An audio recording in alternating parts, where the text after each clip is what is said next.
Hello friends, मी प्रीती आणि अनंतवार आपल्या या चॅनलमध्ये स्वागत करते.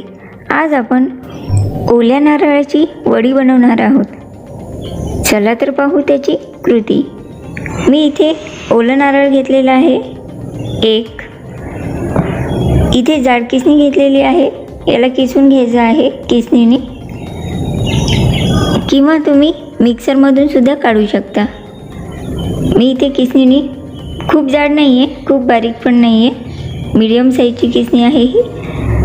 अशा प्रकारे पूर्ण खोबरं किसून घेणार आहे.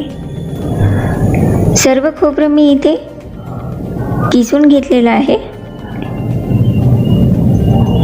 तुम्हाला जर बारीक आवडत असल्यास वडी, तुम्ही मिक्सरच्या पॉटमध्ये टाकून ओला नारळ बारीक फिरून घेऊ शकता. आपलं पूर्ण खोबरं किसून तयार आहे. आपण आता याची कृती पाहूया. सर्वप्रथम मी इथे नॉनस्टिकची कढई घेतलेली आहे. तुम्ही कोणतीही कढई वापरू शकता. यामध्ये 1 चमचा तूप टाकायचं आहे आणि तूप वितळू द्यायचं आहे. तूप पातळ झाले की आपण जो नारळ किसून घेतलेला आहे, खोबरं किसून घेतलेला आहे, ते सर्व किस यामध्ये टाकून घ्यायचं आहे. किंवा तुम्ही मिक्सरमधून काढलं तर तो सुद्धा किस यामध्ये टाकू शकता. हा किस मीडियम गॅसवर 4-5 मिनटं भाजून घेऊया, परतून घेऊया. एकसारखा हलवून घ्यायचा आहे, नाहीतर खाली लागू शकते. तुम्ही पाहू शकता हा किस मी इथे छान परतून घेतलेला आहे. आणि मी इथे अर्धा लिटर दूध घेतलेलं आहे फुल फॅटवालं. याला गरम करून घेतलेलं आहे, त्यामुळे याच्यावरची सायसुद्धा आलेली आहे. हा खोबरा किस थोडासा लालसर झालेला आहे किंचित. आता यामध्ये आपण दूध टाकून घेऊया, अर्धा लिटर पूर्ण दूध. सायसुद्धा टाकून घेऊ शकता तुम्ही आवडत असल्यास. नसेल आवडत तर काढलं तरी चालेल, पण मी इथे साय काढली होती 1 वाटी. ही 1 वाटी साय पूर्ण याच्यामध्ये टाकून घेणार आहे आणि याला मीडियम गॅसवर कंटिन्यू हलवत राहायचं आहे. यामध्ये आपण दूध पावडर पण टाकणार आहोत. एव्हरीडे कंपनीचा 20 ग्रॅमचा छोटा पॅकेट घेतलेला आहे 10 रुपयेवाला.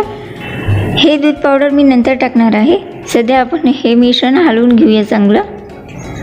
याला ढवळत राहूया मीडियम गॅसवर. थोडा वेळ ढवळून घेऊ आणि हे थोडंसं दूध आटायला पाहिजे, म्हणजेच कमी व्हायला पाहिजे. याला आता थोडा वेळ लागेल. आता आपण यामध्ये मिल्क पावडर टाकून घेतलेला आहे छोटा पॅकेट 10 रुपयेवाला, 20 ग्रॅम क्वांटिटी आहे याची. आता हे सर्व मिश्रण छान पुन्हा मिक्स करून घ्यायचं आहे आणि याला आटवायला ठेवायचं आहे. दूध पावडर टाकल्यामुळे थोडं लवकर आटवू शकते आपलं दूध. मीडियम गॅसवर याला पाहतच राहायचं आहे, थोड्या वेळाने हलवतच राहायचं आहे, नाहीतर उतू जाऊ शकते दूध. तुम्ही पाहू शकता दूध वर आलेलं होतं आणि पहिल्यापेक्षा थोडा वेळ झालेला आहे. पहिल्यापेक्षा बरंचसं दूध आपलं आटलेलं आहे.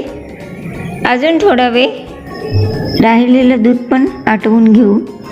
यामध्ये आपण 1 वाटी भरून साखर घेतलेली आहे, ती टाकून घ्यायची आहे. तुम्हाला जर गोड जास्त हवा असल्यास थोडंसं साखरेचं प्रमाण वाढवलं तरी चालेल. पूर्ण 1 वाटी भरून साखर मी इथे टाकून घेतलेली आहे. आता हे सर्व मिश्रण पुन्हा छान मिक्स करून घेऊ आणि पुन्हा दूध याला आटवू देऊ. मी इथे अर्धा पाव खवा घेतलेला आहे. या खव्याला मॅश करून घ्यायचं आणि हा खवासुद्धा मी इथे टाकून घेणार आहे. खवा नाही टाकला तरी चालेल किंवा आवडत असल्यास टाकला तरी चालेल, पण मी इथे टेस्ट खव्यामुळे खूप छान येते वडीला, त्यामुळे ही पूर्ण खवा चांगलं मिक्स करून यामध्ये टाकून घेत आहे. हे मिश्रण पुन्हा छान मिक्स करून घ्यायचं आणि पुन्हा यामधलं दूध आटू द्यायचं आहे. याला पण थोडासा वेळ लागेल. हे मिश्रण छान हलवून घेत आहे मी. हे पूर्ण खवा आपला यामध्ये मिक्स झाला पाहिजे. साखर पण टाकून घेतलेली आहे आपण. यामध्ये विलायचीची पूड पण टाकलेली आहे. तुम्हाला आवडत नसल्यास तुम्ही नाही टाकली तरी चालेल. तुम्ही पाहू शकता पहिल्यापेक्षा हा मिश्रण घट्ट आलेला आहे. याला आता एकसारखा हलवत राहायचं आहे. दूध खूप कमी झाल्यानंतर आपलं मिश्रण करपू शकते. यातलं दूध सगळं आटलेलं आहे. आता हे मिश्रण आपण चांगलं भाजून घेऊया स्लो गॅसवर. नॉनस्टिकची कढई असल्यामुळे खूप लवकर मिश्रण हे करपणार नाही, पण जर साधी कढई असेल तर मिश्रण लवकर करपू शकते. त्यामुळे एकसारखं हलवतच राहायचं आहे याला थोडा वेळ. याच्यातला जो ओलसरपणा आहे तो कमी झाला पाहिजे. तुम्ही पाहू शकता हे जे मिश्रण आहे आपल्या हाताला चिकटत आहे. हे मिश्रण आपल्या हाताला चिकटलं नाही पाहिजे आणि याची गोळी थोडीशी तयार झाली पाहिजे. यातील सर्व ओलसरपणा कमी झाला पाहिजे. हलवताना ओलसरपणा असेल तर थोडासा वेगळाच आवाज जाणवतो. हे मिश्रण बरंच कोरडं झालेलं आहे आणि या मिश्रणाला हात लावल्यानंतर आपल्या हाताला हे मिश्रण चिकटत पण नाही आहे. याला अजून 2 ते 3 मिनटं हलवून घेऊ आणि याला एका ताटावर काढून घेऊ. ताटाला मी इथे तूप लावून घेत आहे थोडंसं. आपली खोबऱ्याची वडी बनण्यासाठी बॅटर तयार झालेलं आहे. आपल्या हाताला हे चिटकत नाही आहे, तुम्ही पाहू शकता. आता आपण हे ताटामध्ये काढून घेऊ.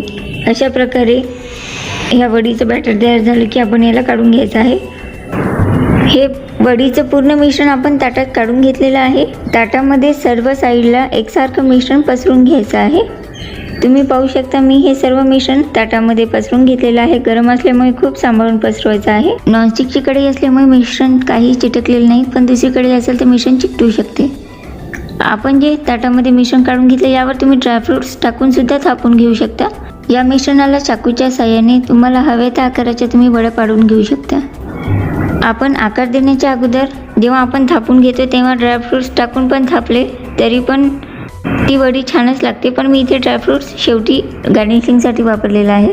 तुम्हाला हवा तो आकार तुम्ही या वड्यांना देऊ शकता. तुम्ही पाहू शकता चाकूच्या साहाय्याने गरम असतानाच या वड्यांना आपण आकार दिलेला आहे. आता याला थंड होऊ देऊ 4-5 तास कमीत कमी. काही वड्या 2-3 तासामध्ये सुद्धा सेट होऊन जात असतात. मी 4-5 तासानंतर या वड्या सर्विंग प्लेटमध्ये काढून घेतलेल्या आहे. काही वड्या 1-2-3 तासात सुद्धा सेट होतात. तुम्ही पाहू शकता इथे ड्रायफ्रूट्सनी वड्यांना गार्निशिंग करून घेतलेली आहे. या खायला अगदी सुरेख आणि टेस्टी झालेल्या आहेत. तुम्हाला जर वड्या आवडत नसेल तर हे जे मिश्रण ठेवलेलं आहे मी अर्धा, याचे तुम्ही लाडूसुद्धा बांधून घेऊ शकता. तुम्ही पाहत आहात मी इथे हातामध्ये मिश्रण घेतलेलं आहे. थोडंसं लाडूचं बॅटर घेतलेलं आहे. गरम असताना, खूप गरम नाही आहे, थोडंसं थंड झालेलं आहे. अशा प्रकारे सर्व मिश्रणाचे मी इथे लाडू तयार करून घेत आहे. जर समजा वडी जमत नसेल, आकार जरी कमी झाला तरी पण वडी कोवळी असताना बरेच जणांना कोवळ्या वड्या खूप आवडतात, त्याच्याऐवजी तुम्ही लाडू पण बनवून घेऊ शकता. पण आपण इथे अर्ध्या वड्या बनवलेल्या आहे आणि अर्धे लाडू बनवलेले आहे, त्यामुळे मी तुम्हाला दोन्ही पण रेसिपी दाखवलेली आहे. अशा प्रकारे सर्व खोबऱ्याचे लाडू बनवून तयार आहेत आणि मी इथे गार्निशिंग पण करून घेतलेली आहे ड्रायफ्रूट्स टाकून. तुम्ही पाहू शकता याचा कलर खूप सुरेख आलेला आहे आणि ही वडी खायला पण तेवढीच चविष्ट झालेली आहे आणि नरम पण आहे, खूप कडक नाही आहे. जर तुम्हाला जास्त कडक हवी असेल तर तुम्ही त्या वडीला अजून जास्त वेळ भाजून घेऊ शकता. या ओल्या नारळाच्या वड्यांमध्ये आपण खवा, साय, दूध पावडर हे एवढे सर्व मिश्रण टाकलेले असल्यामुळे याची चव खूपच छान झालेली आहे आणि दिसायला पण हे खूप सुंदर दिसत आहेत.